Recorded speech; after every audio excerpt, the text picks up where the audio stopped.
Reka twongere tubasuhuze nshuti bakunzi ba Yoswa TV muri aka kanya reka tubagezeho amakuru ari kugenda havugwa mu bijyanye na politiki cyangwa se umutekano cyane cyane hano mu karere k'ibiyaga bigari. Reka mbabwire ko rero turaza kwibanda ku gihugu cya Repubulika Iharanira Demokarasi ya Kongo, aho muri iki gihugu ingabo za FARDC n'iza Wazalendo zagabye igitero gikomeye ku ngabo za M23 mu gace ka Walikale. Ndaza kubabwira ko i Bukavu bagize bati une vague de tueries nocturnes secoue la ville, aho bavuze bati i Bukavu hakomeje kugaragara ubwicanyi bwa hato na hato ku baturage kandi budasobanutse, bitari igitero ahubwo ngo ujya kumva aha muri quartier runaka nka grenade iturikanye abantu bakayoberwa uyiteye. Mu yandi makuru kandi ndababwira ko muri iki gihugu cya Repubulika Iharanira Demokarasi ya Kongo abagore b'Ituri, ubwo ni mu mujyi wa Ituri, barasaba ko hakorwa ubukangurambaga hubahirijwe ndetse hakanitabazwa imbaraga ngo zidasanzwe mu kurwanya ihohoterwa bakorerwa rishingiye ku gitsina, kuko ngo rirushaho kugenda ryiyongera kandi ingabo za MONUSCO muri iki gihugu zirushaho kubirebera. Tudatinze rero reka duhere kuri iyi nkuru ivuga ko mu gihugu cya Repubulika Iharanira Demokarasi ya Kongo ingabo za FARDC n'iza Wazalendo zagabye igitero gikomeye ku ngabo za M23 i Walikale, ibintu bikaba bikomeje kutaba byiza.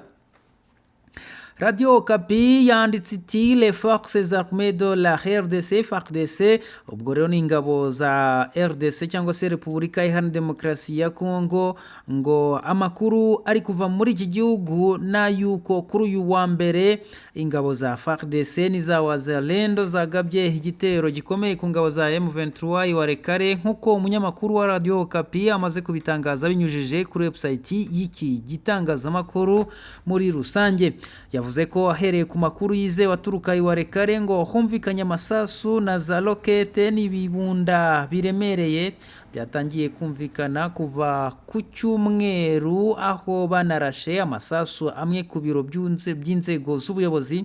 bw'umujyi wa Walikale. Nyuma y'iyo mirwano abaturage batanze aya makuru ngo bavuze ko babonye ingabo za Wazalendo zigenda zisohoka mu mujyi, ariko zigenda zigaragaza ko zitishimiye ko muri rusange ingabo za M23 zinjiye muri uwo mujyi, ndetse ngo zakubitaga agatoki ku kandi zigaragaza ko zigomba gukomeza guhangana na M23. Kugeza ubu muri aka gace ka Walikale abaturage bakomeje kuba mu mutekano muke, aho bakomeje kwibasirwa n'ibitero bya hato na hato bibabuza umudendezo, abandi bagahitamo guhora bahunga iyo mirwano. Iby'umutekano muke muri iki gihugu rero bikomeje gusubira irudubi, nyamara mu gihe impande zirebwa n'iyi ntambara zari zimaze kwemeranya amasezerano y'agahenge ndetse na M23 yari yemeye gusubira inyuma. Ku ruhande rwa M23 dusomye iyi nkuru rutaragira icyo rutangaza kuri iki gitero bivugwa ko rwagabweho, ndetse turaza gukomeza kubikurikirana mu gihe bagira icyo batangaza turaza kubibagezaho. Mu yandi makuru i Bukavu bagize bati une vague de tueries nocturnes secoue la ville, bishatse kuvuga ngo i Bukavu hakomeje kugaragara ubwicanyi bwa hato na hato ku baturage kandi budasobanutse, bitari igitero ahubwo ngo ujya ukumva ahantu runaka muri quartier nka grenade iraturitse yishe abantu. Kugeza ubu nk'uko iyi radio ya Okapi yabitangaje ngo mu masaha 48 ashize aha mu mujyi wa Bukavu ubuyobozi bwagaragaje ko habonetse impfu zidasobanutse ku bantu batatu, aho umwe yishwe n'igico cy'abantu batamenyekanye bakoresheje amasasu, abandi bicwa mu buryo budasobanutse. Ibi bikaba byabereye muri komine ya Kadutu n'iya Ibanda. Ku cyumweru rero nibwo humvikanye nanone ngo muri quartier ya Nyamungo muri Kadutu niho ngo nanone hagaragaye urupfu rw'umusore wari urimo yitahira avuye mu mujyi rwagati wa Bukavu,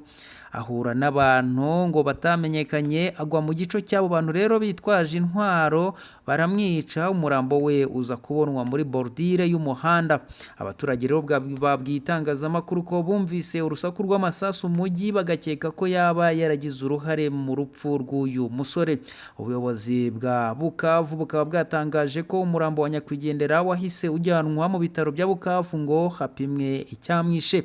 Ni mu gihe kandi ngo no mu ijoro ryari ryabanje nabwo hari humvikanye abandi bantu bapfuye aho ngo bishwe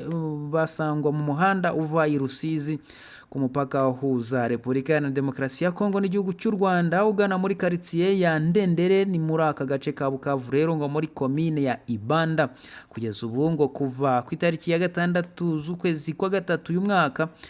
hamaze kumvikana impfu zidasobanutse nyinshi aho abantu bicwa n'abantu batamenyekana cyane cyane muri commune ya Ibanda, Kadutu n'iyitwa Bagira.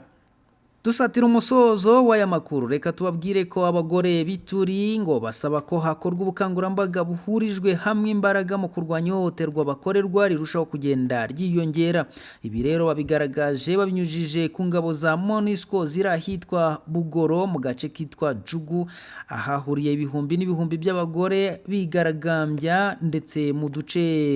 ngo aho baganaga hitwa Walendu Tatsi, Walendi Bindi na Bahema Sud aho banasabye ubuyobozi gukora ibishoboka byose ngo hakaboneka amahoro arambye nk'imwe mu nzira yabafasha mu kubahiriza uburenganzira bwabo bukomeje kwangizwa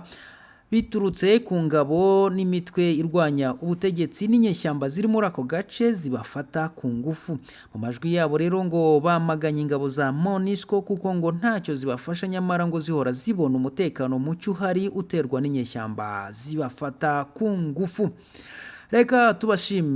tubashimire mwese mukomeje kubana natwe kuri Yoswa TV, tubane muri aya makuru ndetse araza kugenda agaruka umunota kundi. Imana ibahe umugisha.